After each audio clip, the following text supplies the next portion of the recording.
السلام علیکم، programme table talk کے ساتھ میں ہوں قرار حسین بڈانی۔ آج ہمیں جوائن کر رہے ہیں سردار عامر طلال گوپانگ صاحب، ممبر قومی اسمبلی ہیں، NA 186 علی پور سے منتخب ہوئے ہیں، پاکستان تحریک انصاف کے رہنما رہے ہیں۔ آج کل وہ جو تحریک انصاف ہے اس سے تحفظات رکھتے ہیں عمران خان کی پالیسیوں سے۔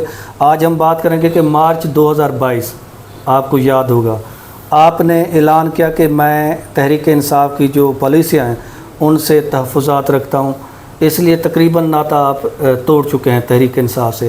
تو وہ دیکھیں آج پھر اس کے بعد وقت چلتا آیا 9 مئی کا ثانیہ ہوا، تو آپ اپنے آپ کو خوش قسمت سمجھتے ہیں کہ آپ نے 2022 میں ہی تحریک انصاف کو خیر بات کہہ دیا؟ بسم اللہ الرحمن الرحیم۔ گزارش یہ ہے کہ آپ کو یاد ہوگا جب آپ نے میرا آخری انٹرویو کیا تھا مارچ 2022 میں، جی میریٹ ہوٹل میں، تو میں نے یہ عرض کیا تھا کہ میں نے پاکستان تحریک انصاف کو اس لیے خیر بات کہا ہے کہ مجھے ان کی پالیسیوں سے سخت اختلاف ہے، اور دوسرا جس لائن پہ خان صاحب جا رہے ہیں یہ ایک نہ ایک دن جو ہے ملک کو کسی نہ کسی تصادم کی طرف لے کے جائے گا۔ اور میں یہ سمجھتا ہوں کہ ایک سیاستدان کے لیے سب سے اہم بات یہ ہوتی ہے اس کی ترقی میں بھی اور اس کی تنزلی میں بھی، اس کا جو ایک فیصلہ ہوتا ہے سیاسی فیصلہ، یا وہ اس کو اوپر لے جاتا ہے یا اس کو نیچے لے جاتا ہے۔ تو میں یہ سمجھتا ہوں کہ الحمدللہ میں نے صحیح ٹائم پہ صحیح فیصلہ کیا۔ مجھے یہ پتہ تھا کہ خان صاحب، دیکھیں میں بڑے جوش اور ولولے کے ساتھ پاکستان تحریک انصاف میں شامل ہوا تھا۔ جس طرح خان صاحب نے پورے پاکستان کی عوام کو ایک منشور دیا اور ایک اپنے نعرے کے تحت لوگوں کو اٹیک کیا، اس میں اور میرے جیسے اور لوگ بھی شامل ہوئے، لیکن جلد ہی مجھے یہ محسوس ہو گیا یہ سارا کیموفلاج تھا، اور خان صاحب کی جو پالیسی ہے وہ تصادم کی طرف ملک کو لے کے جائے گی۔ اور وہی آپ دیکھیں کہ جو وہ اپنے ورکرز کی، اپنے لوگوں کی تربیت کرتے رہے، اس کا جو نتیجہ ہے وہ 9 مئی کی صورت میں ہمارے سامنے۔ ٹھیک ہے، آپ نے ایک بات کہی تھی، مجھے پھر انٹرویو یاد آ گیا اپنا، کافی ساری باتیں ہوئی تھی۔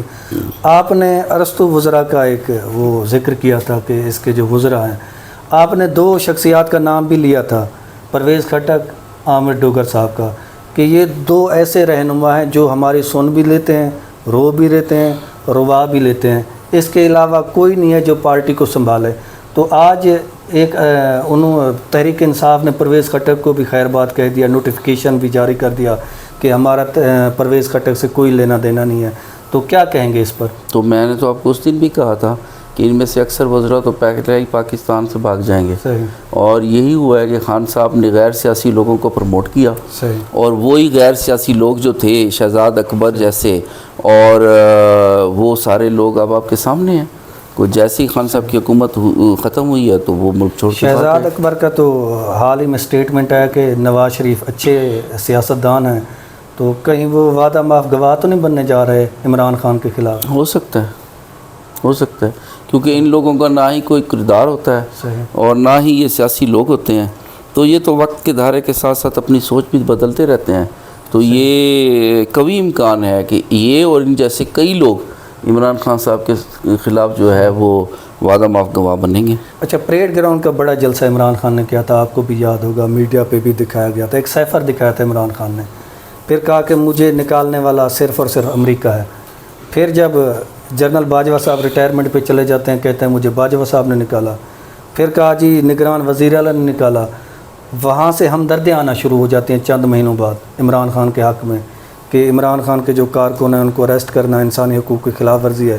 حال ہی میں اسرائیل سے بھی پہلی بار، جو کہ فلسطین میں خون کی ندیاں بہا رہا ہے، وہ بھی انسانی حقوق کا چیمپئن بننے لگا ہے، اور اسرائیل کا اسٹیٹمنٹ ہے کہ جو یہ گرفتاریاں ہیں ان کو روکا جائے، ہمیں تحفظات ہے۔ اس پہ آپ اپنا کیا موقف دیں گے؟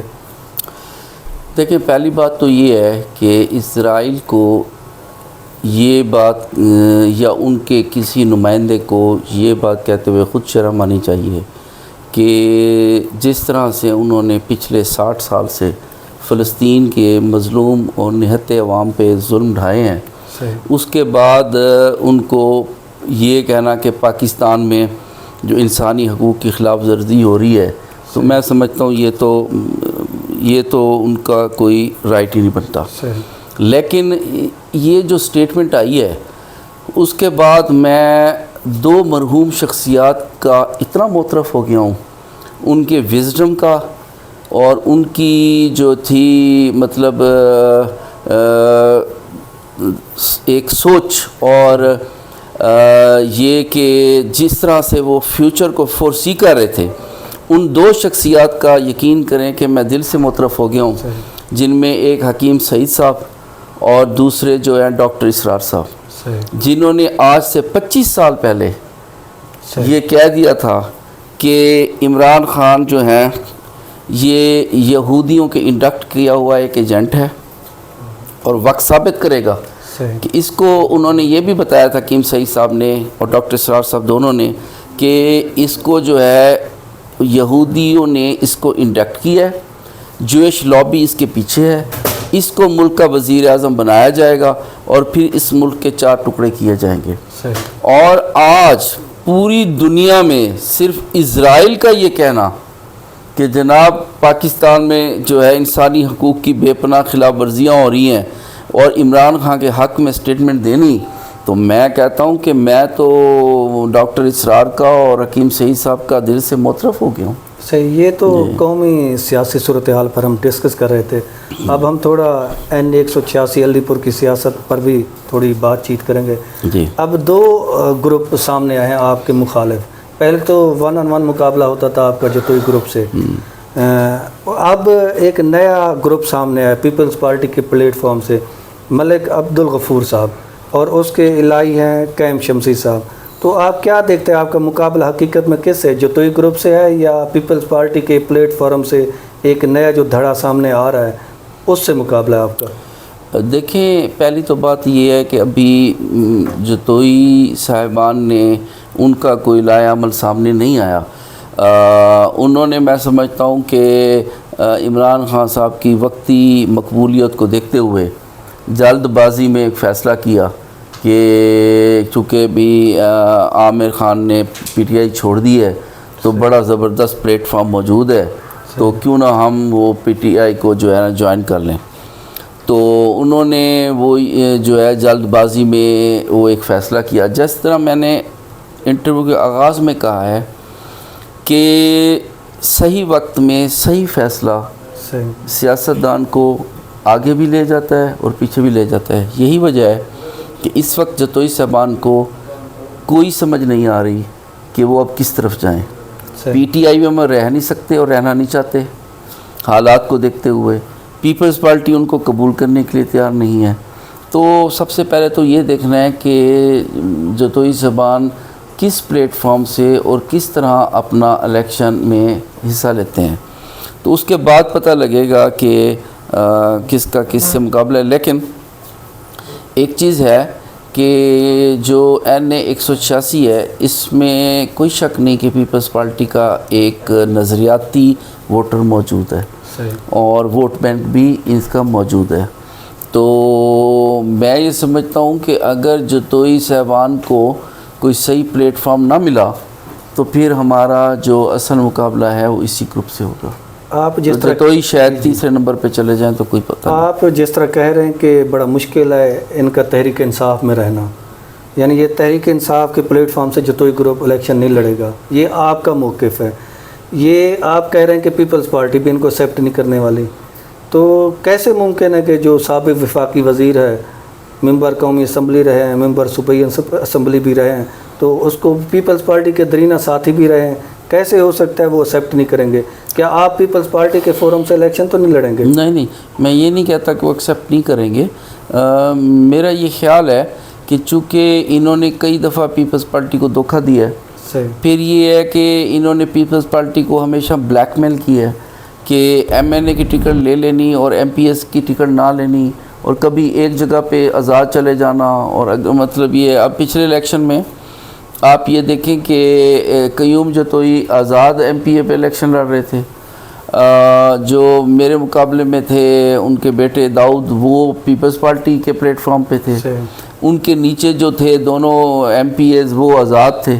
تو مطلب یہ کہ آپ سمجھ سکتے ہیں کہ پیپلز پارٹی جیسی ایک ملکی سطح کی پارٹی تو یہ جو یہ کر رہے تھے تو یہ مجبوری میں وہ کر رہے تھے کیونکہ ان کے پاس آپشن کوئی نہیں تھی. اور یہ بھی تو ہو سکتا ہے کہ سید یوسف رضا گیلانی صاحب سابق وزیر اعظم ان کا آپ کے ساتھ قربت اتنی زیادہ ہے, گوپانگ فیملی کے ساتھ آنا جانا اور سیاسی مشاورت کرنا, حالانکہ آپ پیپلز پارٹی کے فورم سے الیکشن نہیں لڑتے, تو ہو سکتا ہے جتوئی گروپ کو ابہام ہوں, شکوک و شبہات ہوں, تو اس لیے ہو سکتا ہے پیپلز پارٹی سے کنارہ کشی اختیار کر گئے ہوں کہ گیلانی صاحب کو تو زیادہ جو پیار محبت ہے وہ گوپانگ خاندان سے ہے. یہ وجہ ہو سکتی ہے یا نہیں؟ نہیں, دیکھیں وہ ان کے ساتھ ہمارا سیاسی تعلق نہیں ہے, ان کے ساتھ ہمارا اور طرح کا رشتہ ہے, لیکن وہ چونکہ ایک پولیٹیکل پارٹی کا حصہ ہیں تو انہوں نے جب بھی ڈیسیژن کیا ہے وہ سیاسی طور پہ کی ہے. تو انہوں نے ہمیشہ پیپلز پارٹی کا ٹکٹ دیا ہے ہمارے مقابلے میں. ہمارے ویسے ان کے ساتھ ایک ہیں تعلقات, لیکن صاف ظاہر ہے جب ہم پیپلز پارٹی کے پلیٹ فارم پہ نہیں ہیں تو انہوں نے جب بھی فیصلے کیے ماضی میں سیاسی طور پہ, میں یہ کہہ رہا ہوں کہ میرا یہ خیال ہے, تو یہ غلط بھی ہو سکتا ہے, لیکن میرا خیال ہے کہ جس طرح سے پیپلز پارٹی کو انہوں نے ماضی میں بلیک میل کیا ہے اور تنگ کیا ہے, تو میرا یہ خیال ہے کہ اب چونکہ پیپلز پارٹی کے پاس ایک آلریڈی دیکھیں ایک پلیٹ فارم موجود ہے کہ ان کے پاس NA 186 میں بھی کینڈیڈیٹ سامنے آ گئے ہیں. دوسری بات یہ ہے کہ NA 185 میں ان کے پاس ہارون شاہ سابق وفاقی وزیر موجود ہیں, تو ان کی موجودگی میں پھر وہ کیسے ان کو دونوں جگہوں پہ ایڈجسٹ کریں گے, تو یہ مشکل ہے. لیکن بہرحال ہم ہر قسم کی صورتحال کے لیے الحمدللہ تیار ہیں. ہم نے پچھلے 10-15 سال میں علی پور کی عوام کی دل سے خدمت کی ہے, اور گوپانگ گروپ نے ہمیشہ سیاست کو عبادت سمجھ کے کام کیا ہے. ہم اور خاص طور پہ یہ جو پچھلے 5 سال گزرے ہیں اس میں جو ہے ہم ہر وقت میرے والد صاحب عوام میں موجود رہے ہیں, ہر خوشی غمی میں انہوں نے عوام کے ساتھ شمولیت اختیار کی ہے. جہاں تک ڈیولپمنٹ کی بات ہے وہ الحمدللہ جو ہے اس کی تو میں نہیں سمجھتا. ڈیولپمنٹ پہ بھی آتے ہیں جی, تو سردار نواب خان المعروف جگو خان گوپانگ آپ کے چچا زاد بھائی ہیں. اب آپ کا اتحاد ہو چکا ہے, اس اتحاد کو کیسے آپ دیکھتے ہیں؟ آپ کا گروپ پہلے بھی NA کا الیکشن بھی جیتا, صوبائی اسمبلی کے بھی دونوں حلقے آپ نے ون کیے, تو اب کتنی مزید آپ مضبوط دیکھتے ہیں گوپانگ گروپ کو علی پور میں؟ اس میں کوئی شک نہیں ہے, اس میں کوئی دو رائے نہیں ہے کہ ہماری برادری کی آپس میں صلح ہونے سے تو گوپانگ گروپ جو ہے وہ مطلب یہ ہے کہ الحمدللہ اس کی طاقت میں, پولیٹیکل طاقت میں جو ہے وہ ڈبل اضافہ ہوا ہے. تو انشاءاللہ تعالی میں یہ سمجھتا ہوں کہ اب ہم مزید بھرپور طریقے سے جو ہے وہ عوام کی خدمت بھی کریں گے. چونکہ ہمارے آپس کے اختلافات کی وجہ سے یہ تھا کہ کچھ علاقے نظر انداز ہو رہے تھے, کچھ دوست نظر انداز ہو رہے تھے, تو الحمدللہ جو گوپانگ گروپ 100 سال سے تھا وہ متحد ہے اب. اور انشاءاللہ تعالی جو آنے والے الیکشن میں انشاءاللہ آپ دیکھیں گے کہ گوپانگ گروپ جو ہے وہ زبردست سرپرائز دے گا انشاءاللہ. آپ کہہ رہے ہیں جتوئی گروپ کا بھی پینل فی الحال فائنل نہیں ہوا, ششو پنچ کا شکار ہیں, وہ فیصلہ نہیں کر پا رہے. آپ کا پینل گوپانگ گروپ کا فائنل ہے؟ فائنل ہے تو ابھی اناؤنسمنٹ بھی کر دیں. دیکھیں وہ تقریباً فائنل یہ ہے, لیکن وہ فائنل فیصلہ جو ہے وہ والد صاحب ہیں میرے جو گوپانگ گروپ کے سربراہ ہیں سردار اشوک حسین گوپانگ, تو انہوں نے کرنا ہے. لیکن بہرحال تقریباً ایسے سمجھیں کہ وہ ڈیسیژن ہو چکا ہے. چونکہ اب جو یہ ضمنی الیکشن ہم سن رہے تھے تو اس میں MPA جو PP 2274 ہے جہاں سے مخدوم رضا ہے, تو وہاں سے ہم نے اپنے کزن جو ہے وہ نواب خان معروف جگو خان کو ہم نے MPA کا کینڈیڈیٹ بنایا ہوا تھا. تو وہ تو یہ ہوا کہ وہ الیکشن پوسٹ پون ہو گئے. تو وہ یہ تقریباً آبویس ہے PP 273 سے سبطین رضا بخاری جی وہ ریپیٹ کریں گے. صحیح. MNA کا الیکشن آپ لڑنے جا رہے ہیں؟ MNA کا میں خود کنٹیسٹ کروں گا. صحیح. مخدوم رضا بخاری صاحب آپ کے پینل سے MPA بنے, وہ تو ابھی دعویٰ کر رہے ہیں کہ یہ گڑھ بن گیا علی پور تحریک انصاف کا, جو بھی بلے کے نشان پہ الیکشن لڑے گا وہی علی پور سے جیتے گا. تو کیا آپ اس حوالے سے کہیں گے, کیا ان کا یہ موقف درست ہے یا؟ میں یہ سمجھتا ہوں کہ گارڈ کی پوزیشن یہ ہے کہ 9 مئی والا جس دن واقعہ جو ہوا ہے تو پورے پاکستان میں انہوں نے پلاننگ کے تحت جلاؤ گھراؤ کیا، لیکن یہ آپ اٹھا کے دیکھ لیں اس دن کا ریکارڈ کہ علی پور سے ٹوٹل پوری تحصیل یا NA 186 سے تو 30 کے قریب لوگوں نے مطلب احتجاج کے لیے باہر نکلے، اور وہ بھی آدھے گھنٹے بعد ختم کر لیا. تو اس سے آپ ان کی مقبولیت اور ان کا آپ اندازہ کر لیں. جو ہمارے سورسز ہیں اس سے بھی یہ پتہ چلا ہے مخدوم رضا صاحب نے پیچ اپ کرنے کی کوشش کی ہے. آپ کے جو قریبی ریلیٹیوز تھے، دوست تھے، یا جن کے ساتھ آپ مشاورت کرتے ہیں، ساتھ آپ کا تعلق رہا ہے، تو کیا ممکن ہے مستقبل قریب میں ان کے ساتھ سیاسی الحاق کرنے کا؟ سیاسی الحاق دیکھیں، وہ سیاست میں دروازے بند کبھی بھی نہیں کیے جا سکتے. لیکن یہ ہے کہ ان سے سیاسی الحاق تو ہو سکتا ہے، لیکن یہ ہے کہ جو ہے وہ اب ہمارے ایز اے امیدوار ہم ان کو شاید کنسیڈر نہیں کر سکتے. قائم علی شمسی صاحب، جو کہ بظاہر یہی لگ رہا ہے کہ وہ جتوئی گروپ کو الوداع کہہ گئے ہیں، کیونکہ سردار عبدالقیوم جتوئی صاحب کا میڈیا کے سامنے ایک سٹیٹمنٹ آیا تھا اور وہ لیفٹ سائڈ پہ کھڑے سن رہے تھے، تو اس کے 24 گھنٹے بعد یہ اناؤنسمنٹ ہوگی کہ وہ جتوئی گروپ سے علیحدہ ہو گئے. تو کیا قائم شمسی صاحب نے آپ سے رابطہ کیا تھا پیپلز پارٹی میں جانے سے پہلے؟ جی، انہوں نے رابطہ کیا تھا اور وہ مستقل پچھلے 2-3 سال سے رابطے میں بھی تھے. تو لیکن یہ ہے کہ میں نے ان کو یہی ریکویسٹ کی تھی کہ ایز اے امیدوار PP 274 MPA وہ ہمارے لیے ممکن نہیں ہے. اگر آپ جو ہے اس دفعہ اگر آپ الیکشن دیکھیں، ہر آدمی کا یہ ہے کہ وہ حق ہے کہ وہ الیکشن کنٹیسٹ کرے، لیکن میں نے ان کو، ہماری عادت ہے گوپانگ گروپ کی کہ ہم نے کبھی کسی سے جھوٹے وعدے نہیں کیے، کیونکہ پولیٹکس میں جھوٹے وعدے کر کے آپ جلدی کوئی فائدہ تو پولیٹیکل اٹھا لیتے ہیں، لیکن اس کے دور رس جو نتائج ہوتے ہیں وہ نہایت مضر ہوتے ہیں. تو میں نے ان کو کسی بھی اس میں غلط فہمی میں رکھنے کی بجائے میں نے ان کو کلیئر کیا تھا کہ ہماری برادری کی آپس میں صلح ہو چکی ہے، تو ہمارے لیے ممکن نہیں ہے کہ اب ہم آپ کو ابھی جو ہے اس الیکشن میں MPA کا امیدوار نامزد کریں. یہ تو سیاسی صورتحال پہ ہماری گفتگو ہوگی. کون سے ایسے ترقیاتی کام ہیں جو آپ نے اپنے حلقے میں کرائے ہیں، یا سمجھتے ہیں کہ ایسے کام جو بھی مجھے کرنے چاہیے، وہ کون کون سے منصوبے ہوں گے جن پر، کیونکہ ابھی یہ اسمبلی کوئی 40-41 دن کی باقی ہے، تو یہ بھی وزارت خزانہ نے نوٹیفیکیشن جاری کیا کہ 6 منتھ کے جو ہے نا آپ کو پروجیکٹس دیے جائیں گے. جو اراکین پارلیمنٹ ہے، جو پچھلے سال کے رکے ہوئے فنڈز ہیں وہ بھی جاری ہوں گے. اب وقت بہت کم ہے، تو کون سے منصوبے آپ جو جلد از جلد مکمل کرنا چاہیں گے جو اویلیبل بجٹ ہوگا اس پہ؟ دیکھیں، میری جو کانسٹیٹوئنسی ہے اس کے جو میجر مسائل تھے، جو ایک کلیکٹیو ایفیکٹ رکھتے تھے، وہ تو الحمدللہ مکمل ہو چکے ہیں. کیونکہ ہماری جو تحصیل تھی بیسیکلی یہ 2 دریاؤں میں گھری ہوئی تھی، ایک طرف چناب ایک طرف سندھ. تو ہر دفعہ یا سندھ سے یا چناب سے فلڈ آتا تھا، جس کی وجہ سے ہزاروں کی تعداد میں لوگ بے گھر ہو جاتے تھے، ہزاروں ایکڑ فصلات جو ہے وہ تباہ ہو جاتی تھی. اس کا افیکٹ صرف ذمہ دار پہ نہیں آتا تھا، اس کا آڑتی پہ بھی جاتا تھا، اس کا وپاری پہ بھی جاتا تھا، اس کا دکاندار پہ افیکٹ جاتا تھا. کیونکہ اگر ذمہ دار کے پاس پیسہ ہوگا تو ایک چین چلتی ہے جو کہ اینڈ یوزر تک، دکاندار تک، اور ایک معاشی سرگرمی رہتی ہے. لیکن جب اس علاقے کی ٹوٹل فصل ہی تباہ ہو جائے، تو جب کاشتکار کے پاس پیسہ نہیں ہوگا تو اس کا مطلب یہ ہے کہ نہ وپاری کے پاس، نہ آڑتی کے پاس، نہ جولر کے پاس، نہ کھاد ڈیلر کے پاس، کسی کے پاس پیسہ، وہ ایک معاشی سرگرمی ہے وہ معطل ہو جاتی ہے. تو سب سے پہلے تو ہم نے یہ کیا کہ الحمدللہ اپنی تحصیل کو مکمل طور پہ دونوں دریاؤں سے محفوظ کیا، اور آج آپ کے سامنے ہے کہ پچھلے 5 سال سے آپ یہ دیکھیں کہ کوئی فلڈ نہیں آیا، جبکہ یہی تحصیل تھی. 2010 میں فلڈ، 14 میں فلڈ، 15 میں فلڈ، 16 میں فلڈ. تو یہ تو تھے میجر معاملات.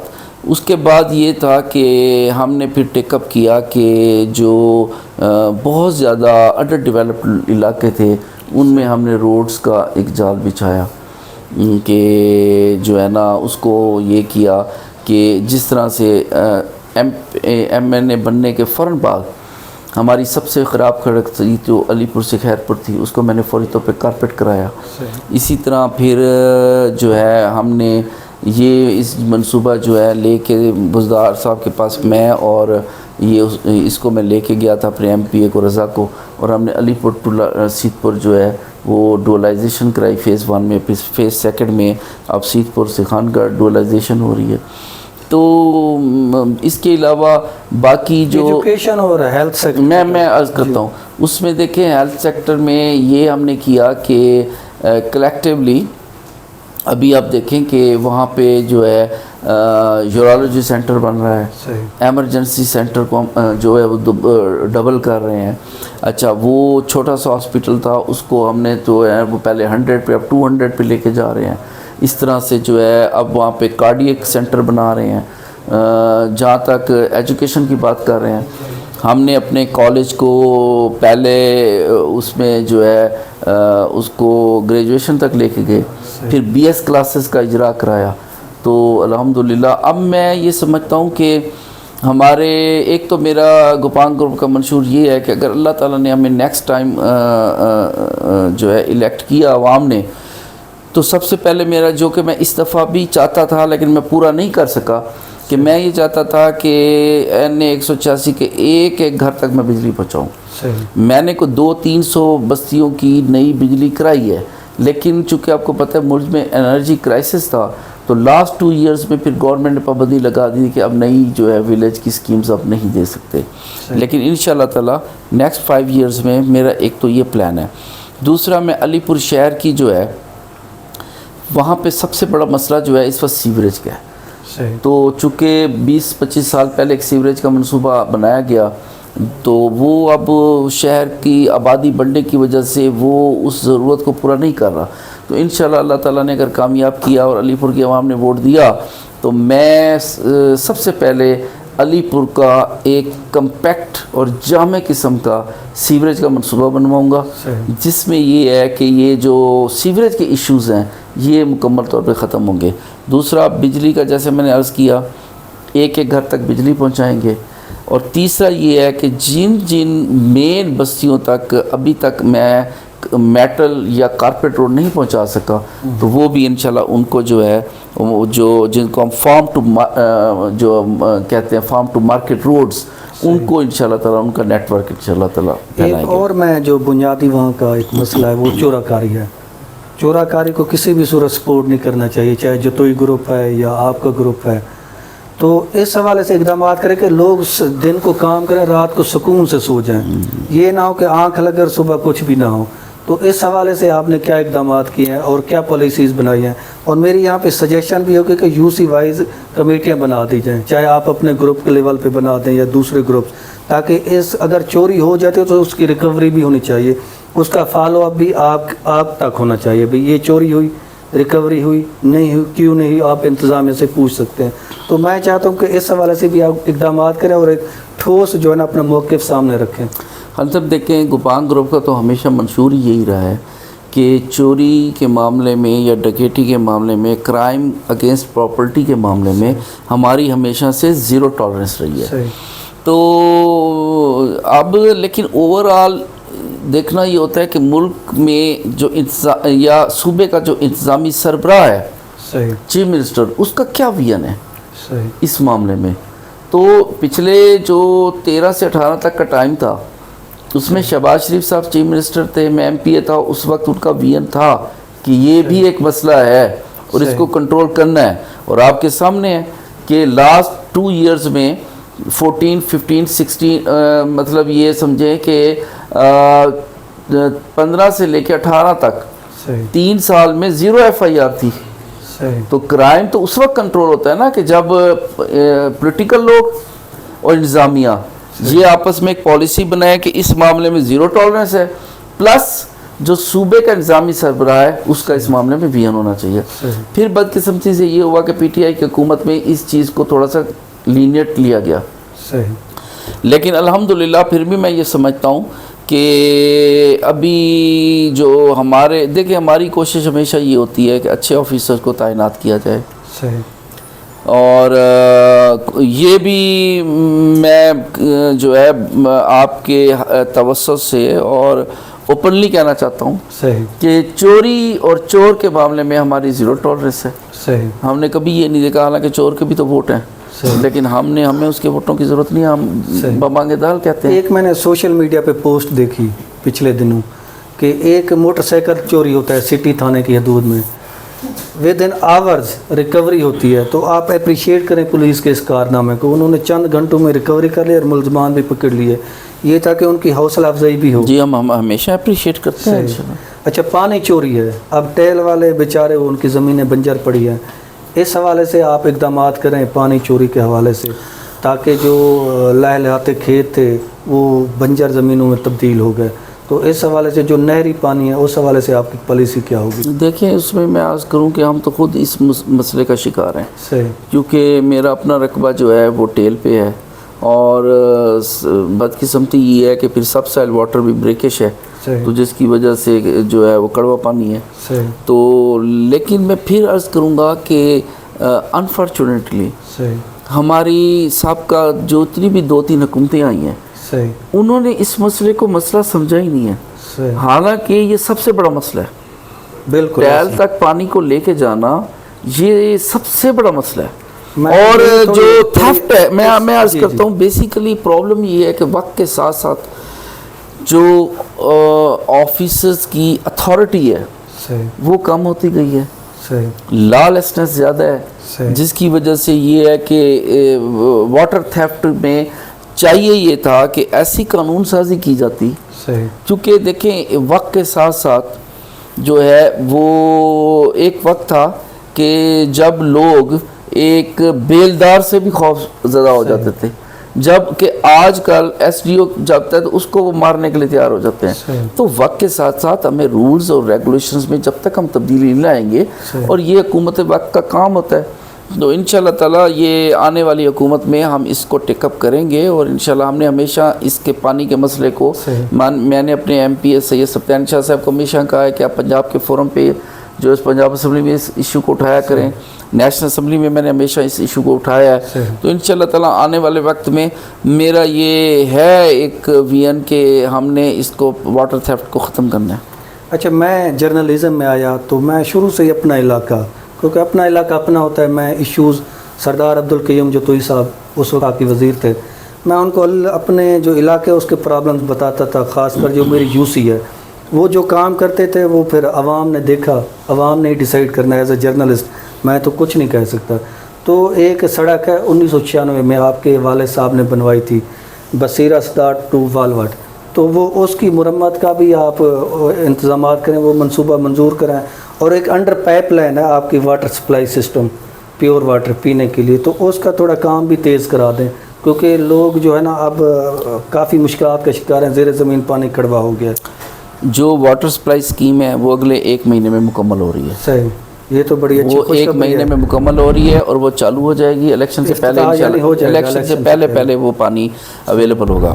دوسرا جو ہم نے سڑک کی بات کی ہے وہ انشاءاللہ تعالیٰ ہمارے ذہن میں ہے، تو وہ انشاءاللہ اس پہ جلدی کام ہوگا. صحیح. تھینک یو ویری مچ، بہت مزہ آیا آپ سے گفتگو کر کے. Thank you.